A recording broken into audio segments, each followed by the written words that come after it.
Akhirnya nggak sampai segitu. Enggak, itu real. Istilahnya. Oh, ada yang gitu. Maksudnya anaknya ya. Anak-anak, oh. Sampai-sampai anak-anak kecilnya itu relawan yang ngurusin, orang tuanya pas aja.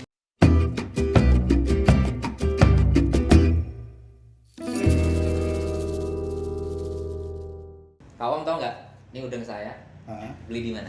Jogja lah. Nah, masa kayak gini coba. Rio. Bali. Saya bukan. Ini saya beli di Lombok. Waktu saya ke sana gempa di Lombok. Di Lombok ya? Gempa Lombok yang terakhir ya? Ya, 2018. Ya, waktu SEA Games. SEA Games. Asian Games apa SEA Games? Asian Games. SEA Games apa? Saya jadi lupa SEA Games. Ya, itu pokoknya. 2018 lah ya. Itu gimana tuh Kak Tony waktu di Lombok itu? Wah, itu ya lumayan tuh pengalamannya tuh. Itu kan skalanya luas loh, yang Wah, gempa luas, 2018 itu. Kita aja nggak sampai ketemu ya. Oh iya, padahal Saking di, luasnya. padahal di hari yang sama, di momen yang sama itu. Berhari-hari kan kita di sana Berhari-hari. dan kita muter, Kak. Itu kita muter, Kak Reza ngupload, saya ngupload, teman-teman dari Gepuk, dari Kampung Dongeng, dari banyak lah ya komunitas ngupload, tapi nggak ketemu-temu. Saya nyariin Kak Iman aja juga nggak ketemu. Saya juga nggak ketemu waktu itu. Iya. Saya nggak berangkat. Jadi sampai ada di hari terakhir tuh saya pengen banget ke daerah situ. Daerah situ daerah Bayat apa Bayan? Bayan. Itu kan daerahnya. Bayah. Daerahnya naik kan? Sorry, Bayah di Banten, Bayan ya. Bayan ya? Saya lupa. Iya. Pokoknya daerahnya tuh naik di pegunungan gitu. Nah, rencananya sore mau ke sana tapi hujan tuh lebat banget. Sampai ada yang longsor, ini kita nggak jadi ke sana. Ketahan longsoran itu. Bukan, kita nggak bisa dapat informasi dari orang dekat situ. Jangan ke sini. Ada longsor, takutnya kalau ke sana nggak bisa pulang lagi. Iya, malah nyangkut gitu, ya. malah nyangkut. Kita akhirnya nggak jadi. Itu Kak Tony waktu pengalaman di Lombok terakhir itu gimana kegiatannya Kak Tony? Ya biasa pendampingan anak, tapi lebih bukan di pendampingan sih ya, karena udah ada relawan lokal di sana juga. Ada yang dari Dompet Duafa juga ada, terus dari relawan lokal juga ada.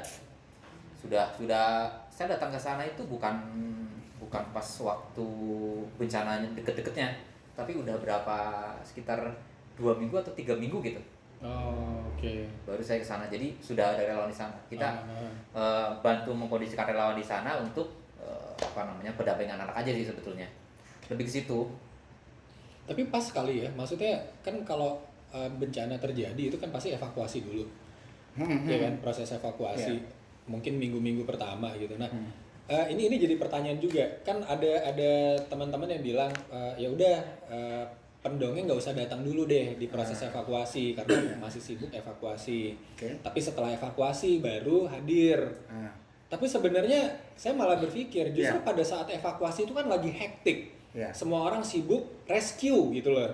Nah, ketika anak-anak melihat kepanikan dan segala macam itu bukannya justru itu timing yang kalau pengalaman saya, jadi pengalaman saya kan dulu belum banyak ya, saya mendengar banyak pendongeng-pendongeng itu di awal-awal dulu itu justru bencana kita langsung teman-teman dari pendongeng itu, saya dan beberapa pendongeng itu asesmen dulu kan, pendataan.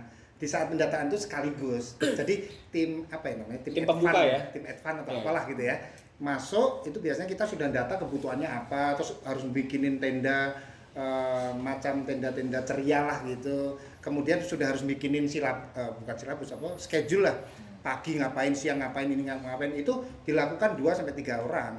Nah benar mungkin yang disampaikan teman-teman dari pendongeng itu belum perlu datang ke sana, belum, karena tim advance inilah yang harus membangun dulu jejaring dulu, nanti kerjasama dengan siapa dan sebagainya. Setelah itu matang baru rolling.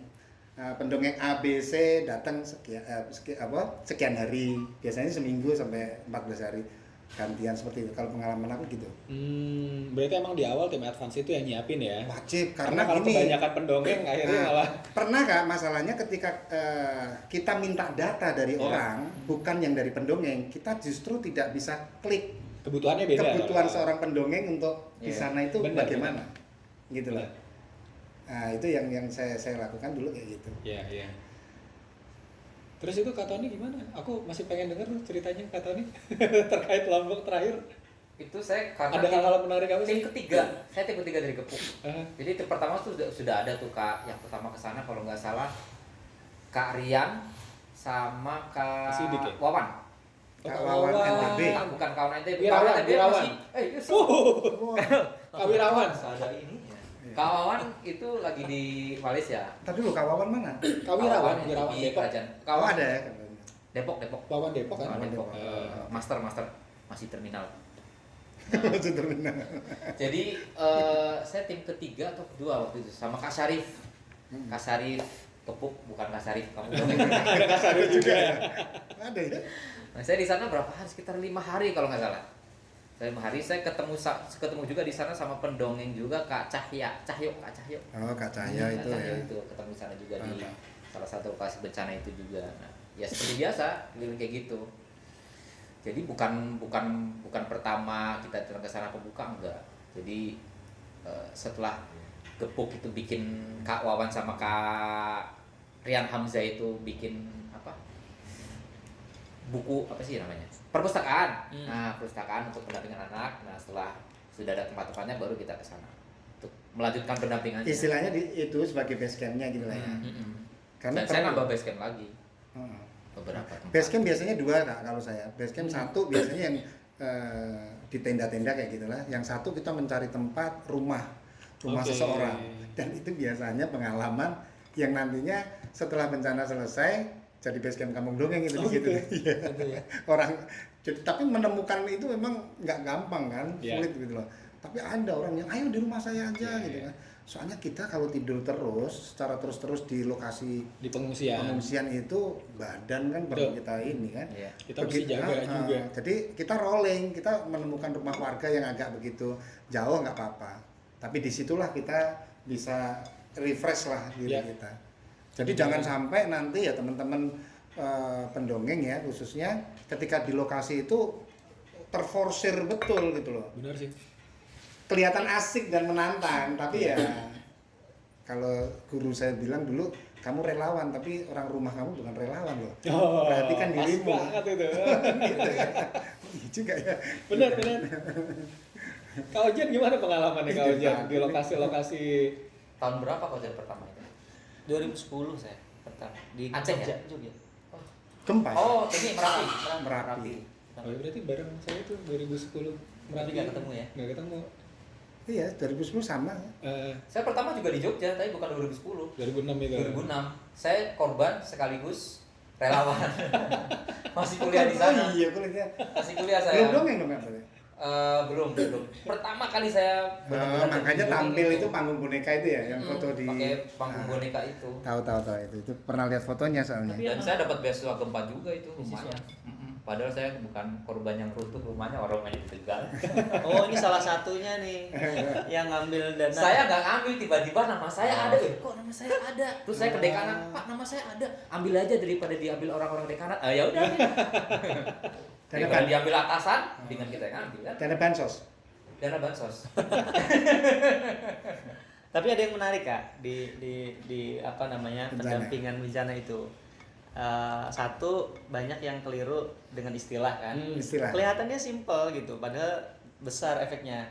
Banyak yang pakai istilah trauma healing. Benar tuh banyak yang pakai. Padahal bukan trauma healing kan. Tapi kadang-kadang kita nggak mengatakan itu, tapi di flyer foto kita trauma healing bersama Media. Kak Awam. Nah, repot juga Media- itu. Media sih, salah satunya juga. Tapi perlu diakui saya juga dulu sempat juga kan gitu. Padahal kita kan cuman P3K psikologi doang, psychological first aid doang istilahnya First kan, aid, PFA kan. Harusnya apa judulnya? Tagline besarnya itu apa? Boleh pendampingan anak, rumah ceria, sekolah ceria Sekolah gitu-gitu kan. ceria. Istilah-istilah Tenda sederhana gitu ceria, ya. iya. Malah nggak perlu pakai istilah baku.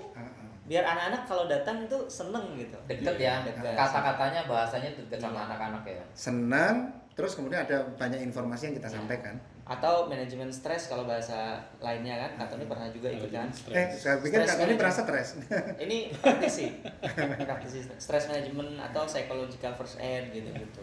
Itu istilah yang kelihatannya sudah lumrah gitu. Kalau orang itu ada badut tuh ngasih trauma healing gitu. Ya ada pendongeng tuh lagi seru-seru ngasih trauma healing.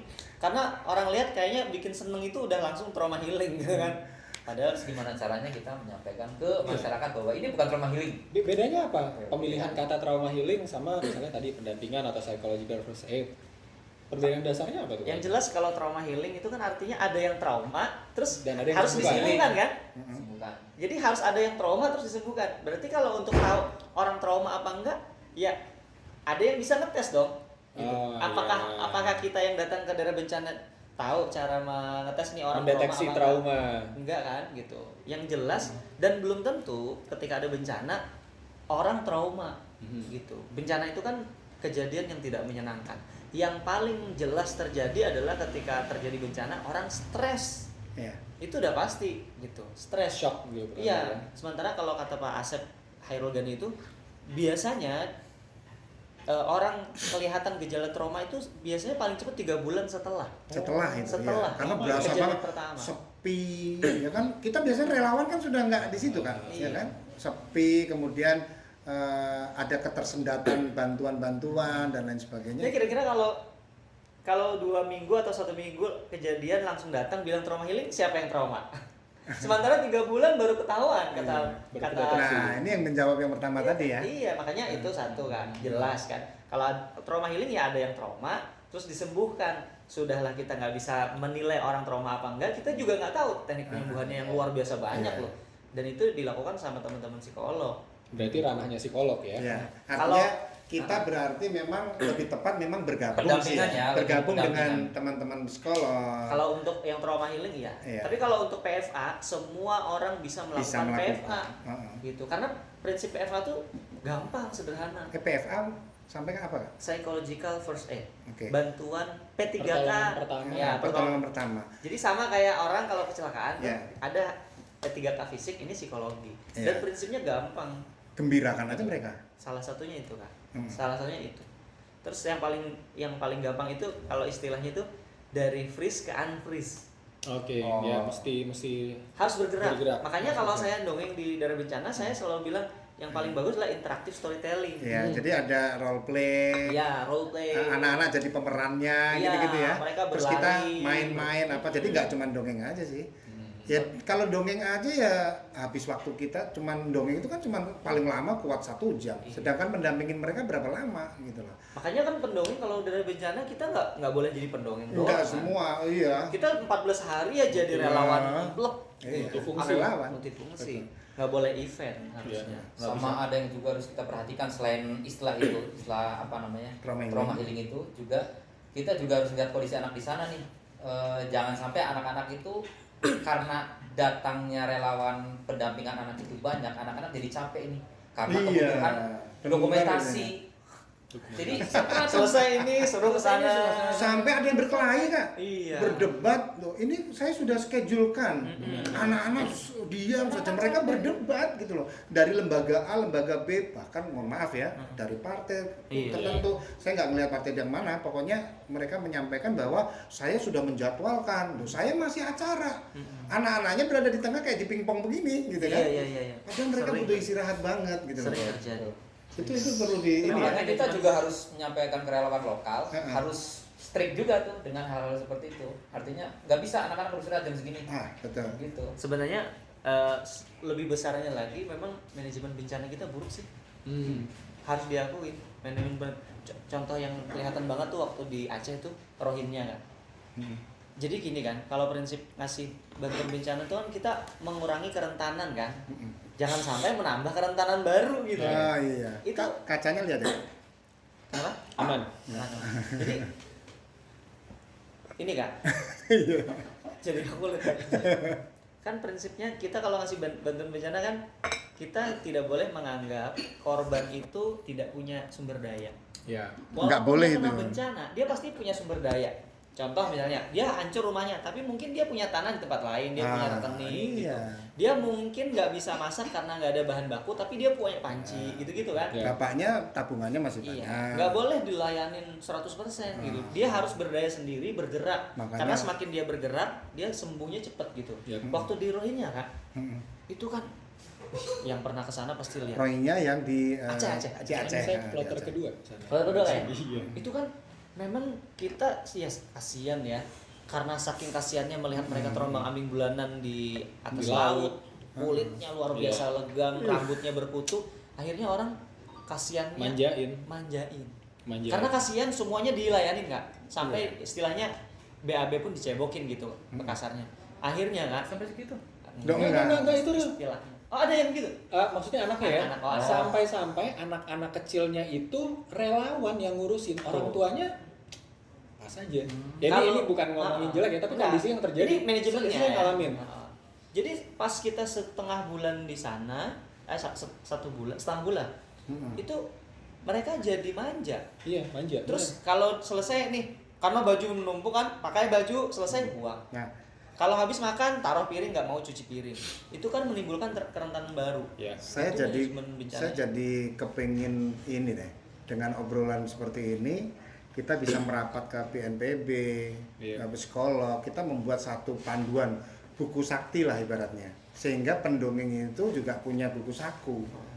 Itu penting banget loh, karena ya mohon maaf ya, ada juga kan ya seperti kami di Kampung Dongeng sendiri juga kadang-kadang kan begitu sudah di lokasi bencana selfie asik-asik misalnya kita ada. Itu hal kecil yang perlu diperhatikan loh. Itu Bener loh perlu itu. banget loh itu Yes. selfie sambil senyum-senyum pasang Iya. TikTok kan misalkan dulu belum ada TikTok. Nah artinya hal-hal seperti itu kalau pegang buku saku, jadi orang yang kawan-kawan yang mau berangkat ke sana itu dia sudah punya panduan. Sebenarnya sudah ada kan. Nah, Sebenarnya tapi kita kadang perlu jemput bola sih. Kayak misalnya sebenarnya pelatihan tentang P3K psikologi itu banyak gitu. Dan kita pendongeng itu harus sadar bahwa kita ini pendongeng, tidak bisa segalanya gitu. Kadang-kadang mentang-mentang Tapi udah maksudnya pendongeng. gini nggak, buku saku jadi harus ada kata pendongeng ya. Itu kita mau bikin dulu ya sama gepuk. Heeh. Tapi adalah Seperti nggak usah dibicarain. seperti juga bayangan saya Iya, seperti pendongeng juga harus punya buku saku tentang kisah-kisah apa yang harus disepakati untuk disampaikan ke anak kayak gitu. Jadi Itu wacana yang tidak nanti mungkin Belum, bisa. Tapi bisa harus realisasi. harus direalisasikan. Iya. Dan itu harus berkolaborasi sama orang lain. Iya. Bukan cuma pendongeng. Dan itu ya Tapi sementara ini darurat gitu karena belum ada. Saya merekomendasikan sih teman-teman relawan termasuk pendongeng yang dia konsen di daerah bencana, dia harus. Kalau ada pelatihan PFA gitu tuh harus ikut. Harus ikut lah. Basic skill sih. Kayak Gepuk Basic terakhir bikin juga pelatihan waktu itu skill. ya. Ya, rame-rame di Bekasi. Kak Isma, Di ya. Bekasi. Bareng-bareng.